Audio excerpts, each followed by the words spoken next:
नमस्कार बच्चों। तो आज अपने फिर से क्वेश्चन लेके आए हैं। तो ज़्यादा टाइम वेस्ट ना करते हुए क्वेश्चन को हल करते हैं। देखिएगा आपके सामने पहला क्वेश्चन है जिसमें लिखा गया है कि the process of decomposition which involves enzymatic reaction is, यानी कि ये बात कर रहा है डीकम्पोजिशन की। तो आपको पता है कि डीकम्पोजिशन में कुछ स्टेप्स है, मतलब कि टोटल 5 स्टेप है, जिसमें पहला स्टेप दिया होता है कि फ्रेगमेंटेशन, ठीक है, दूसरा होता है लीचिंग और तीसरा होता है कैटाबोलिज्म और उसके बाद ह्यूमिडिफिकेशन एंड लास्ट होता है मिनरलाइजेशन। तो अब पूछा है कि अपघटन की कौन सी प्रक्रिया है या कौन सा स्टेप्स है जिसमें एंजाइम्स इन्वॉल्व होते हैं। तो आपको ध्यान रखना है कि डीकम्पोजिशन की तीसरा स्टेप है ना, जिसे अपने क्या बोलते हो, कैटाबोलिज्म। कैटाबोलिज्म कहते हो, अपचयन कहते हो। क्या कहते हो बच्चों? अपचयन कहते हो। इसमें क्या होता है, इस स्टेप में फंजाई यानी कि कवक, फंजाई एंड बैक्टीरिया, ये दोनों काम करते हैं। तो आपको पता है कि जब ये दोनों काम करते हैं तो एंजाइम रिलीज करते हैं और फिर उनसे अपना फूड प्राप्त करते हैं। तो इस क्वेश्चन का आंसर हो जाएगा कैटाबोलिज्म, अपचयन। हिंदी में क्या हो जाएगा? अपचयन हो जाएगा। तो ध्यान रखना बच्चों, एंजाइम किसके बने होते हैं? प्रोटीन के बने होते हैं।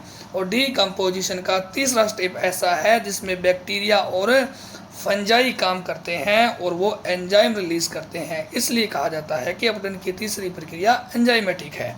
ठीक है बच्चों, तो चलते हैं नेक्स्ट क्वेश्चन पर। अब देखिए आपके सामने दूसरा क्वेश्चन है जिसमें लिखा गया है कि match column first to column second and choose the correct option, यानी कि कॉलम दिए गए हैं 2 और उनको मैच करना है और सही विकल्प का चूज करना है।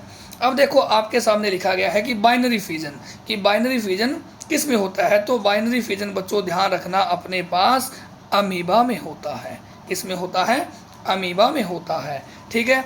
जूस्पोर, अब जूस्पोर होते हैं क्लेमाइडोमोनास में। देखो स्पोर 2 प्रकार के होते हैं, एक होता है मोटाइल स्पोर। कितने प्रकार के होते हैं बच्चों? मोटाइल और नॉन मोटाइल, 2 प्रकार के होते हैं। अगर जूस्पोर मोटाइल है, सॉरी स्पोर है जो मोटाइल है, तो उसे जूस्पोर कहते हैं। अगर वो नॉन मोटाइल है तो उसे अपलेनोस्पोर कहते हैं। इस बात को ध्यान रखना बच्चों, अगर स्पोर मोटाइल है तो उसे जूस्पोर कहते हैं। याद रखें, आपको मैंने पहले बताया है, कोई भी स्पोर या गैमीट वो मोटाइल है तो उसके पास क्या होगा? फ्लैजिला होगा। और अब आपको बताना है कि क्लेमाइडोमोनास क्या है। ठीक है। तो बडिंग किस में होती है? तो बडिंग होती है अपने पास ईस्ट में होती है। और ईस्ट अपने आप में क्या है बच्चों? यूनिसेलुलर फंजाई होती है जो कि नॉन फिलामेंटस है। ये क्या है बच्चों? नॉन फिलामेंटस है। क्या है बच्चों? नॉन फिलामेंटस है। क्लियर है। और पेनिसिलियम तो अपने पास क्या है? पेनिसिलियम भी एक ईस्ट है जो कि एस्कोमाइसिटीज से बिलोंग करती है, कोनेडिया बनाती है और कोनेडिया नॉन मोटाइल होती है, यानी कि इसके पास फ्लैजिला नहीं होते हैं। क्लियर है। तो मैच करो ए का सेकंड, ठीक है, बी का 4, तो आंसर क्या हो जाएगा बच्चों? 1 नंबर हो जाएगा। ठीक है बच्चों, तो आगे चलते हैं। इसका आंसर क्या हो जाएगा? 1 नंबर हो जाएगा। ठीक है। अब क्वेश्चन नंबर 3 की बात करते हैं। Who described the first action spectrum of photosynthesis, यानी कि प्रकाश संश्लेषण का प्रथम क्रियात्मक स्पेक्ट्रम का वर्णन किसने किया था? Julius von Sachs? नहीं। कैरोलिनस बोनोल? नहीं। टी.डब्ल्यू. एंजिलमैन और जॉन इंजनहाउस है। तो इस क्वेश्चन का आंसर है बच्चों टी.डब्ल्यू. एंजिलमैन है। देखो इसने क्या दिया था? फर्स्ट एक्शन स्पेक्ट्रम दिया था। ठीक है। इसने अपने एक्सपेरिमेंट में एक एल्गी का प्रयोग किया था जिसे कैलेडोफोरा कहते हैं।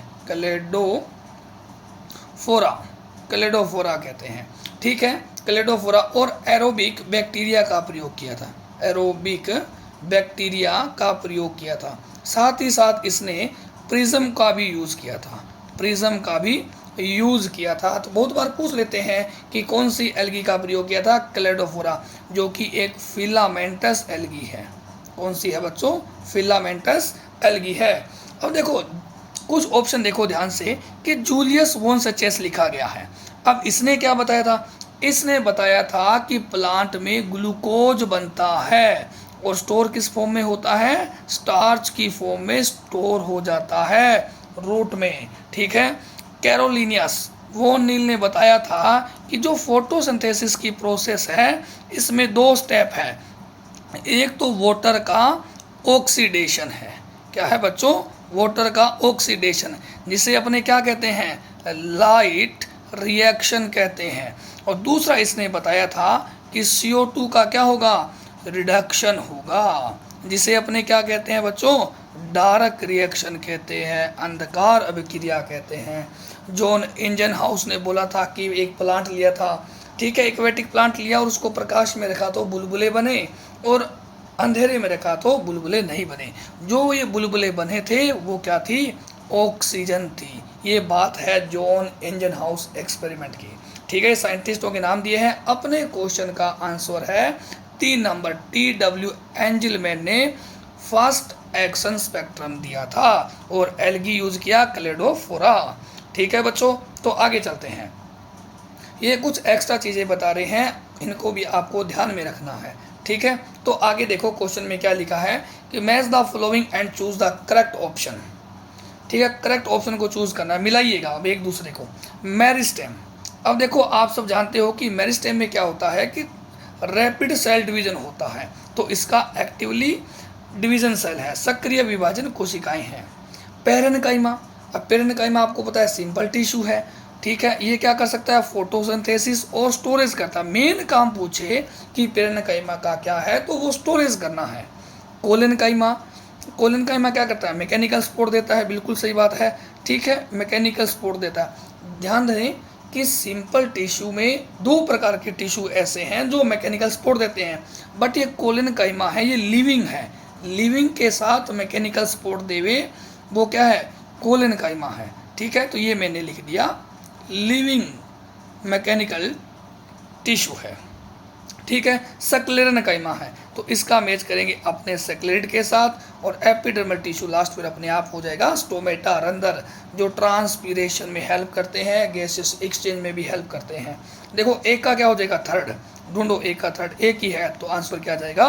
सेकंड चला जाएगा। ठीक है बच्चों, समझ आ रही है बातें? तो आगे चलिए। अब देखो ये क्वेश्चन बड़ा इंपॉर्टेंट है, ये कथन और कारण, असर्शन और रीजन वाला है। ठीक है, अब देखो असर्शन में क्या लिखा है कि जिम्नोस्पर्म में एंडोस्पर्म इज हैप्लॉइड। जो एंडोस्पर्म बना है वो क्या है? हैप्लॉइड है। अब आपको पता है एंडोस्पर्म फूड रिजर्व करता है। क्या करता है? फूड स्टोर करता है। ठीक है, वो हैप्लॉइड है। फिर रीजन दिया गया है कि जिम्नोस्पर्म में female gametophyte itself act as endosperm. बिल्कुल सही बात है। देखो जिम्नोस्पर्म में क्या होता है कि जो फीमेल गेमेटोफाइट है वो किस में चेंज हो जाता है? एंडोस्पर्म में हो जाता है। वो पूरा का पूरा एंडोस्पर्म में चेंज हो जाता है। और गेमेटोफाइट तो आपको पता है हैप्लॉइड होता है, इसका मतलब एंडोस्पर्म भी क्या हो जाएगा? हैप्लॉइड हो जाएगा। ये दोनों बातें सही है। और जो रीज़न है वो करेक्ट एक्सप्लेनेशन ऑफ ए, तो अपने पास आंसर 1 चला जाएगा। देखो ऊपर भी एंडोस्पर्म की बात की गई है और रीजन में भी क्या है? एंडोस्पर्म की बात की गई है। तो आज से आपको ध्यान रखना है कि जिम्नोस्पर्म में जो फीमेल गेमेटोफाइट है वही क्या है? एंडोस्पर्म है। वही क्या है? एंडोस्पर्म है। चलिए आगे चलते हैं। अब बोला गया है नेक्स्ट क्वेश्चन में, नेकेड सीडेड प्लांट आर। अब नेकेड सीडेड प्लांट कौन से हैं? जिम्नोस्पर्म है, जिम्नोस्पर्म है। ठीक है, जिम्नो का मतलब ही नेकेड होता है और स्पर्म का मतलब ही सीड होता है। अब पूछा गया है कौन कौन से नेकेड सीड प्लांट है। देखो एग्जाम्पल आपको पता होना चाहिए। साइकस बिल्कुल है, पाइनस बिल्कुल है, सिकोया बिल्कुल है। सिकोया के बारे में एक बात और ध्यान रखें, आपसे पूछा जा सकता है कि जिम्नोस्पर्म का सबसे लंबा प्लांट कौन सा है? सिकोया है। सिकोया का दूसरा नाम क्या है? रेड वुड ट्री है। रेड वुड ट्री किसका नाम है? दूसरा नाम सिकोया का है। और सीड्रस भी है। इसका मतलब ये चारों एग्जाम्पल जिम्नोस्पर्म के हैं। ठीक है, तो और आंसर कौन सा जाएगा बच्चों? उपरोक्त सभी चला जाएगा, चौथा आंसर हो जाएगा। ठीक है, जिम्नोस्पर्म के एग्जाम्पल क्या है? साइकस है, पाइनस, सीड्रस, सिकोया है। सिकोया जिम्नोस्पर्म का सबसे लार्जेस्ट प्लांट है, सबसे लंबा प्लांट है। देखो पाइनस और सीड्रस इन दोनों को एक टर्म में क्या बोल सकते हैं? Conifers plant. कोनीफर्स प्लांट भी कह सकते हैं। इन दोनों को कोनिफरस प्लांट भी कहते हैं। ठीक है, साइकस, सिकोया, पाइनस, सीडरस इसके एग्जाम्पल हैं। तो आंसर क्या चला जाएगा? फोर्थ, ऑल ऑफ दी चला जाएगा। अब देखो नेक्स्ट क्वेश्चन में क्या लिखा है कि how many of the following statement are correct. Correct पूछा है। अब देखो करेक्ट में देखिएगा, transfer of pollen grain from anther to the stigma of another plant of same species is geitonogamy. Geitonogamy है। बोला गया है कि पोलन ग्रेन कहाँ से जा रहा है? अपने पास एंथर से स्टिग्मा तक जा रहा है। Another plant of same species, मतलब स्पीसीज तो अपने पास क्या है? सेम है, पर प्लांट क्या? जैसे कि मैंने एक प्लांट बनाया, ये एक प्लांट है जिसमें फ्लावर है, एक ये प्लांट है, ये इसका फ्लावर है। ये मैंने कहा प्लांट ए है, ये मैंने कहा प्लांट ए है, यानी कि स्पीसीज क्या हो गई है? सेम हो गई है। ठीक है, अब बोला गया है कि यहाँ से पोलन ग्रेन यहाँ पर चला गया है, तो इसे जिटेनोगेमी कहते हैं। बिल्कुल गलत बात है, ये बात गलत है। अगर यहाँ से पोलन ग्रेन यहाँ पर जाता तो ये जिटेनोगेमी हो जाता, यानी कि जिटेनोगेमी एक ही प्लांट में दो अलग अलग फ्लावर के बीच होता है, यानी कि एक ही प्लांट में होता है। ये जो डेफिनेशन दी गई है ये जिटेनोगेमी की दी गई है, जिटेनोगेमी। तो फिर ये स्टेटमेंट सही हो जाता। अब ये गलत है। Inner wall of pollen grain is called intine. बिल्कुल सही बात है कि परागकणों की आंतरिक भित्ति अंतःचोल कहलाती है। बिल्कुल सही बात है। सेल्यूलो पैक्टोसेलोज की बनी हुई है। किसकी बनी है? पैक्टोसेलोज की बनी हुई है। अंतःचोल पैक्टोसेल्यूलोज की बनी हुई है। Nucellus is persistent in the seed of black pepper and beet. बिल्कुल सही बात है कि काली मिर्च और चुकंदर के बीजों में जो बीजांड का है वो शेष रह जाता है। बिल्कुल सही बात है। ठीक है, ये बात सही है।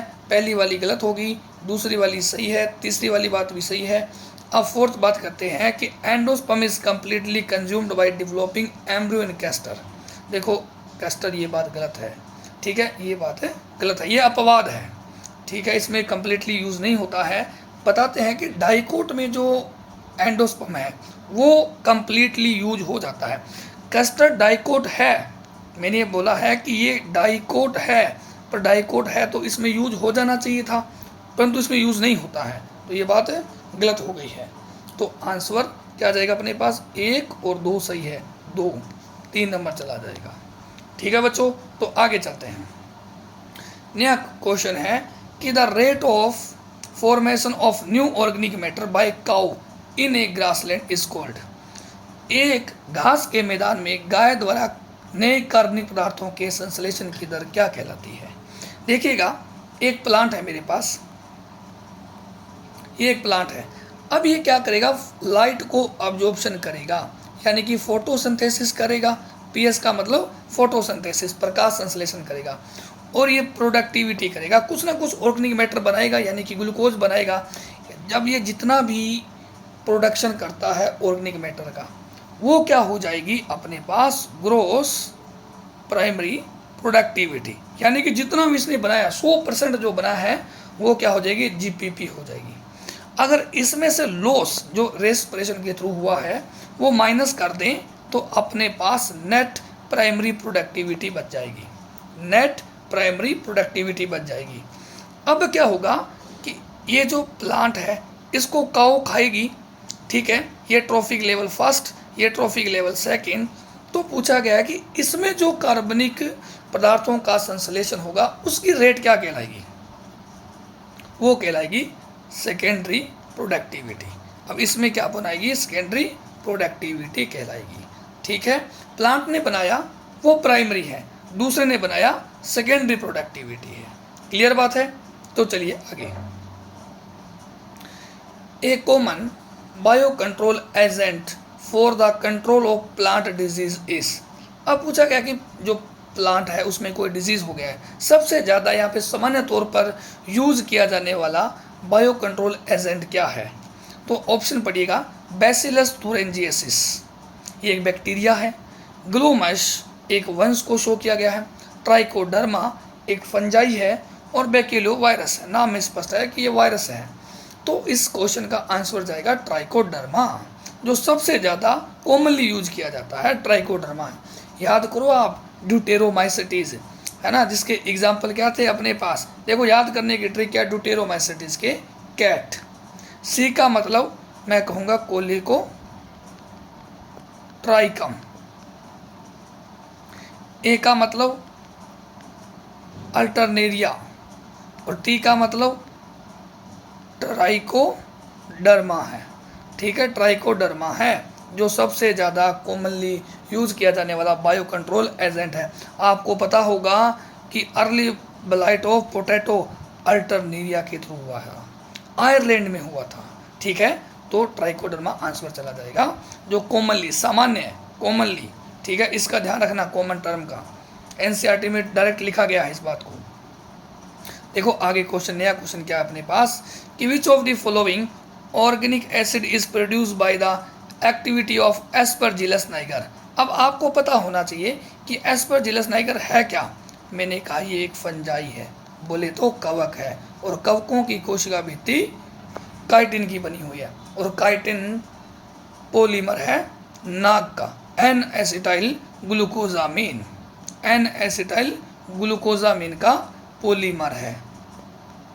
क्लियर बात है। अब बोला गया कि एस्परजिलस नाइगर है वो क्या प्रोड्यूस करता है, acetic acid, butyric acid, lactic acid या फिर सिट्रिक एसिड। इस क्वेश्चन का आंसर है सिट्रिक एसिड। डायरेक्ट याद करना है कि एस्परजिलस नाइगर एक प्रकार की फंजाई है जो सिट्रिक एसिड फॉर्म कर सकती है। आगे देखिएगा नया क्वेश्चन कि double fertilization is the characteristics of angiosperm. बिल्कुल सही बात है कि double fertilization only one angiosperm में होता है। Triple fusion involve fusion of 3 diploid nucleus. हाँ बिल्कुल सही बात है कि जो सेंट्रल होता है ना एम्ब्रियो से का, उसमें 2 न्यूक्लियस पहले से होता है और 1 मेल गैमीट आता है। तो टोटल कितने हो गए, 3 मेल गैमीट हो जाते हैं। तो 3 न्यूक्लियस का फ्यूजन होता है। तो ये दोनों बातें बिल्कुल सही है और करेक्ट एक्सप्लेनेशन कर रहा है। इस बात को याद रखें कि एंजियोस्पर्म में डबल फर्टिलाइजेशन होता है। एक बार तो सिनगेमी, यानी कि एक बार तो जो मेल गैमीट है वो किसके साथ फ्यूज़ करता है, एग सेल के साथ फ्यूज़ करता है, और दूसरा मेल गैमीट है वो सेंट्रल सेल के पास 2 हैप्लॉइड न्यूक्लियई हैं उनके साथ फ्यूजन करता है। इसलिए कहा जाता है कि 2 बार फर्टिलाइजेशन होता है एंजियोस्पर्म में। चलिएगा नया question, how many meiosis division are essential to form 200 male gametes in flowering plant. देखो फ्लावरिंग प्लांट का मतलब ही एंजियोस्पर्म होता है। ठीक है, अब बोला गया है कि 200 मेल गैमेट बनाने हैं आपको, और उसके लिए कितने म्योसिस की रिक्वायरमेंट है। सुनिएगा ध्यान से। आपको पता है कि पोलन ग्रेन बनते हैं माइक्रोस्पोर मदर सेल से। ये एक डिप्लॉइड सेल है। माइक्रोस्पोर मदर सेल म्योसिस करती है। क्या करती है, म्योसिस करती है, और 4 हैप्लॉइड माइक्रोस्पोर बनते हैं। मदर सेल से क्या बनते हैं, 4 हैप्लॉइड माइक्रोस्पोर बनते हैं, माइक्रोस्पोर बनते हैं, और ये आगे पोलन ग्रेन की फॉर्म में डेवलप हो जाते हैं। ये क्या बन जाते हैं, पोलन ग्रेन। ठीक है, पोलन ग्रेन बन गए हैं। पोलन ग्रेन भी क्या है, हैप्लॉइड, क्योंकि ये माइक्रोस्पोर से बने। यानी कि एक पोलन ग्रेन मदर सेल ने 4 पोलन ग्रेन बनाते हैं। अपने को पूछा है मेल गैमेट के बारे में, मैंने कहा ये एक मेल गैमेट है। इसके पास क्या होते हैं, ये एक तो रही वेजिटेटिव सेल और दूसरी क्या होती है, जनरेटिव सेल, यानी कि जननी कोशिका, और वीसी का मतलब काई कोशिका है। ये माइटोसिस करके 2 मेल गैमेट बनाती है।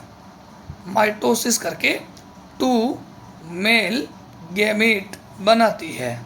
यानी कि अपने पास क्या हो गया कि एक MMC, ठीक है, माइक्रोस्पोर मदर सेल ने 4 पोलन ग्रेन बनाई, यानी कि 4 पोलन ग्रेन बनाई। यानी कि एक MMC बोलो या फिर एक म्योसिस बोलो, बात तो एक ही है, क्योंकि एक में म्योसिस होने पर 4 बन रहे हैं। 1 से 4 बनेंगे तो 25 से कितने बनेंगे, 25 से अपने पास, या फिर मैं और सिंपल करूँ, जब ये 1 था तो 4 बना, तो मैंने कहा 25 mmc है, तो क्या होगा कि अपने पास इसका 4 गुना 100 पोलन ग्रेन हो जाएंगे।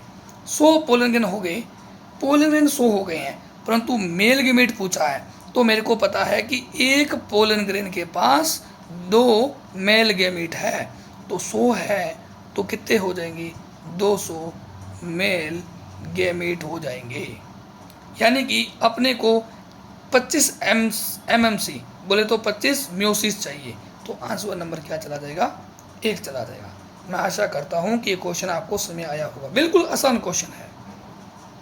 देखो नया क्वेश्चन क्या है, pollen grain does not germinate on stigma of flower, this phenomena is called self incompatibility. Self incompatibility prevent from, अब देखो मतलब क्या है कि सेल्फ इनकॉम्पेटिबिलिटी का मतलब होता है कि एक फ्लावर है, ये फ्लावर है, इस फ्लावर में ये क्या है, अपने पास स्टेमन है, इसको मैंने कहा स्टेमन है, और साथ ही साथ में क्या होगी, एक ये स्टिग्मा है। अब स्टिग्मा है, अब देखिए कि ये स्टेमन से पोलन ग्रेन बनेंगे और स्टिग्मा पर जाएंगे, ठीक है। तो ये फ्लावर क्या करेगा, या फिर ये स्टिग्मा क्या करेगी, इसे रिजेक्ट कर देगी। यानी कि स्टिग्मा चाहती है कि खुद का पोलन ग्रेन खुद में ना आए, यानी कि सेम जीनोटाइप के बीच में पोलिनेशन ना हो, क्योंकि बार बार सेम पोलिनेशन होगा, यानी कि सेम जीनोटाइप के बीच में क्रॉस होगा तो इसमें क्या फॉर्म हो जाएगी, इनब्रीडिंग डिप्रेशन आ जाएगा, इनब्रीडिंग डिप्रेशन आ जाएगा। ये बहुत ही अच्छी बात नहीं है, बहुत ही गलत बात है, इनब्रीडिंग डिप्रेशन आ जाएगा। तो अब बोला गया है कि ये किसको रोक सकती है, तो एक तो ऑटोगेमी में रोक सकती है। ऑटोगेमी क्या है कि एक फ्लावर है, मान लीजिए ये फ्लावर है, इसका पोलन इसी की स्टिग्मा, यानी कि ये कंडीशन क्या शो कर रही है, ऑटोगेमी शो कर रही है, ठीक है। अब जिटेनोगेमी क्या है कि एक ही प्लांट है और फ्लावर अलग अलग है। अरे फ्लावर अलग अलग हुए हैं तो क्या हुआ, जीनोटाइप तो सेम ही रहेगा, क्योंकि प्लांट तो एक ही है ना, तो बात तो वही होगी, तो इसको भी रोकेगा, ठीक है। जिनोगेमी में क्या होता है, क्रॉस पोलिनेशन होता है, डिफरेंट जीनोटाइप के बीच में पोलिनेशन होता है, तो इसको नहीं रोकेगा, तो आंसर क्या आ जाएगा, 1 और 2, इसको रोक देगा, ठीक है बच्चों। तो आगे चलिए कि एक डेजर्ट लिजार्ड है, have which of the following means to observe heat when their body temperature drop below the comfort zone, कि जब रेगिस्तान छिपकलियों का शरीर का तापमान सुविधा स्तर से नीचे चला जाता है तो उसके पास उष्मा को अवशोषित करने का निम्नलिखित में से कौन सा साधन है। देखो बॉडी टेम्परेचर कम हो गया है, तो अपने को भी पता है कि जब सर्दी होती है तो अपने कहाँ जाते हैं, अपने कहाँ जाएंगे, सन जहाँ पर सनलाइट आ रही है वहाँ जाते हैं, ठीक है, या फिर फायर के पास बोले तो आग के पास जाते हैं, ठीक है। तो ये भी यही करेगी, मतलब कि छिपकली अपने बिल से बाहर आती है धूप सेकने के लिए, उस कंडीशन को बोलते हैं सन बास्किंग, तो आंसर नंबर 1 चला जाएगा, ठीक है बच्चों। तो आज के लिए मात्र इतना ही, बाकी बातें अगली क्लास में, और इसी प्रकार के क्वेश्चन या प्रैक्टिस के लिए हमारे साथ जुड़े रहिएगा। Thank you.